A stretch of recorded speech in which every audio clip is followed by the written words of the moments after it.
The World Series is about to start, and we're 2 weeks away from the election to end all elections. But most importantly, we're almost at the beginning of the holiday baking season.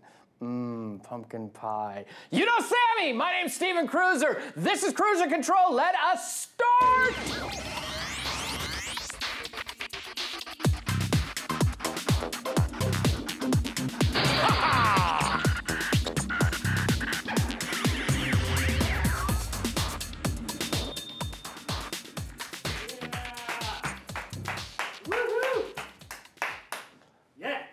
I don't know what any of that was. I just felt like doing that.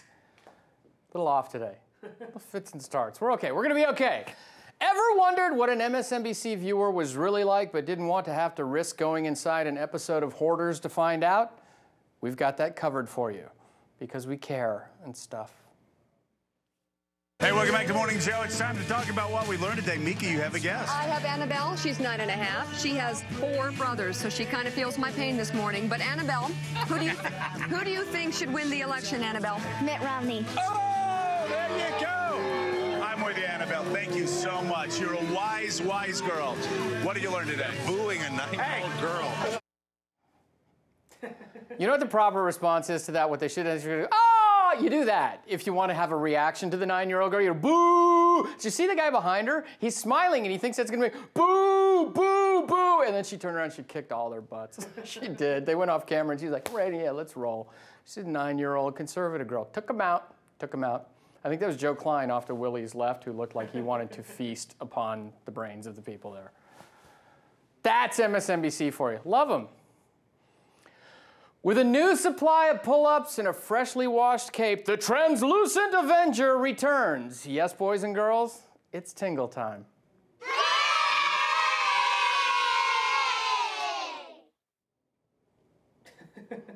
That's the translucent Avenger flying tingle dance. That's not really a dance, but he's flying, so there's motion.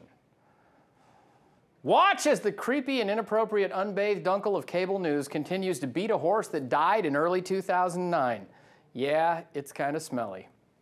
Well, I think they're more political than either you or I. I think they hate Obama. They want him out of the White House more than they want to destroy al-Qaeda. Their number one enemy in the world right now, on the right, is their hatred for Obama. And we could go into that about the white working class in the South and look at these numbers we're getting the last couple of days about racial hatred. Bless his pathetic, single-celled organism little mind there. He's still going with the we want him out because we don't like him because he's black thing. You would think that a guy who's been in politics his whole life would understand that the other party is supposed to want the other guy out. You know, that's how these things work, Chrissy. Sorry. There's this side, there's that side. This side wants this side to do this. This side wants this side to do that. And that's how it goes. You don't sit there and you don't go, you know what? You guys got it this time. You guys win. Go ahead. We like him because you like him. Let's have a festival of some sorts where we can all just wear festival clothing. You do that. It's a battle, you moron. Winner, loser, that's how it works. God. Lay off the sauce, Chris. We're begging. Not really, you're golden. Just in time for Halloween. No, it's not a naughty cruiser costume, although I can hook you up with one of those. It's the extended take.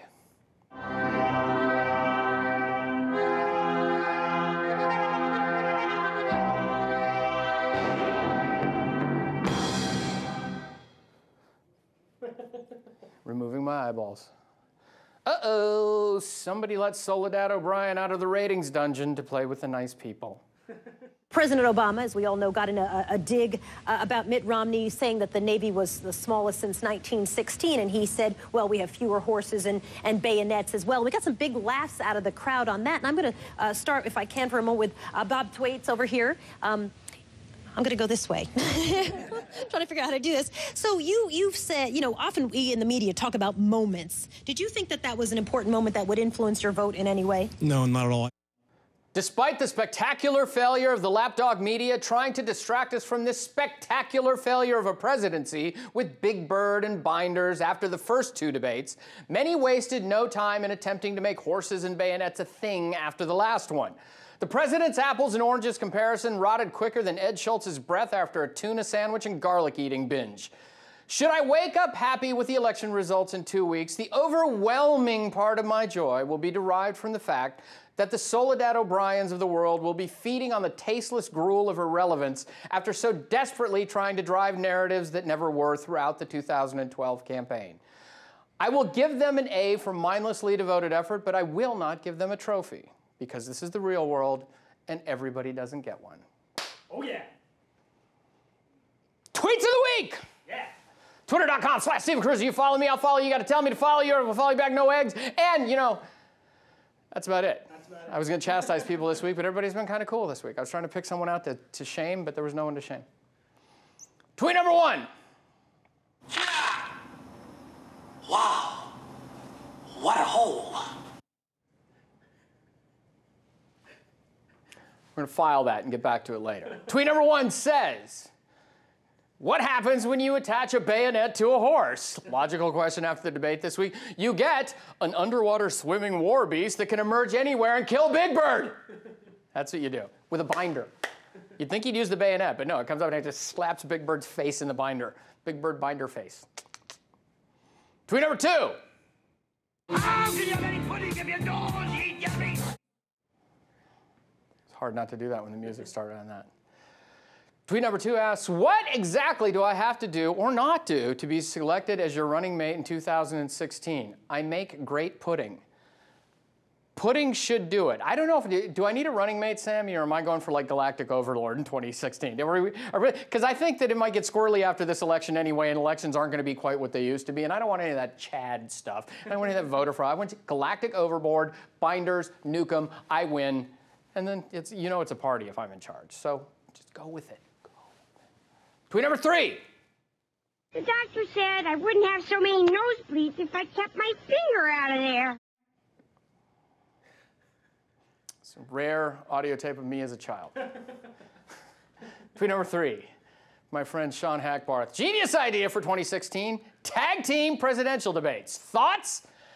I've given this a lot of thought. Last week I suggested that maybe the debate should be all Greco-Roman style wrestling. Now I think I'm favoring a wipeout format. You know what I mean? Where the candidates have to go through obstacles, and the obstacles are their policy positions and this and that. And every once in a while you can just whack his silly butt right into that big thing of foam.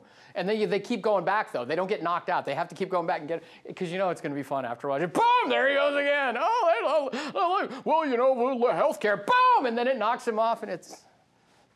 I thought it out. It sounds like I haven't, but I have. Trust me. StevenKruiser.com is the website. Now, I know last week we promised that the bonus clips would be up on the PJ Taller. That turned out to be a tragically, spectacularly unsuccessful experiment because it couldn't accommodate the multiple videos. We're going to move them back, I think, to StevenKruiser.com at first, okay? And, of course, I am posting stuff to PJ Taller all the time, so go over there and look. And then, as always, we're coming to that sentimental, emotional part of the show that just makes Sammy and I tear up every time. When you comment, if you live within the Continental United... Thank you, Sammy. Thank you. Ah. You can use the wipey, too. I normally use the wipey, but this one, last time I actually wiped something off. That doesn't fly very far when you throw it, but what the heck? Don't pan down. When you comment, if I pick your comment, you know the geographical restrictions now, you get the magical PJTV. Did you know it can be folded and used? You can use it. It's like triple, quadruple absorbency when you do it this way. Take my makeup off after the show with this now. Today's comment winner. Wes Joyner says, I'd like to nominate Mitt Romney to receive the PJTV wipe. I understand that Romney's not likely to comment because he's busy campaigning against Obama and his media lapdogs, but I can't think of anyone that needs it more. Between the lies and failed policies, Obama and company have been leaving a lot of filth around the White House that will need to be wiped clean. I like that one. I like that one. And I like the idea, especially if Romney wins, of having some PJTV wipes around. Can you remember the Oval Office shots? You know, with the pajamas media, PJ media wipes there sitting, that'd be good. You know, he's cleaning his glasses. You know, like Nancy Pelosi comes in, he's like, on her face. That would be fun. In the final heated weeks before the election, we've already applied for the proper permits to build a new wing on the Circle of Dumb.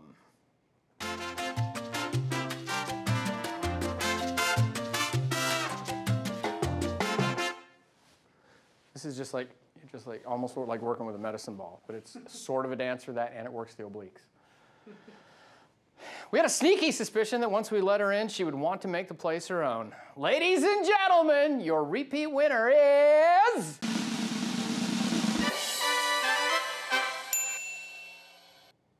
Stephanie, sorry, Soledad, this binder is mine, Cutter.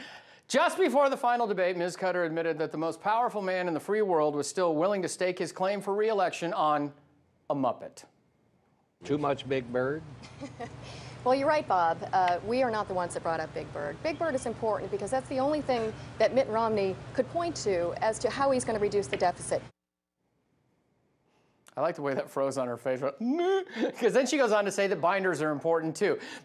You're right, Bob, we are not the ones that brought up Big Bird. No, but you're the ones that kept talking about him ad nauseum for 2.5 to 3 weeks after that and kept trying to make it a big deal. It's not a big deal, Steph. Big Bird is not important. The real people, you know why? Because Big Bird's got a job. At least the guy that's inside him has a job. The people without jobs, that's real. They don't care about the binders. You know what people would like? They would like enough money to be able to go to Staples and buy a freaking binder. Okay, Steph? Wake up, wake up. No, don't wake up. Stay just the way you are. Don't go changing, babe. It's like a mental version of the Slinky. Simple, entertaining, and it always seems to show up again even after you think you've thrown it out. It's the last piece of my mind.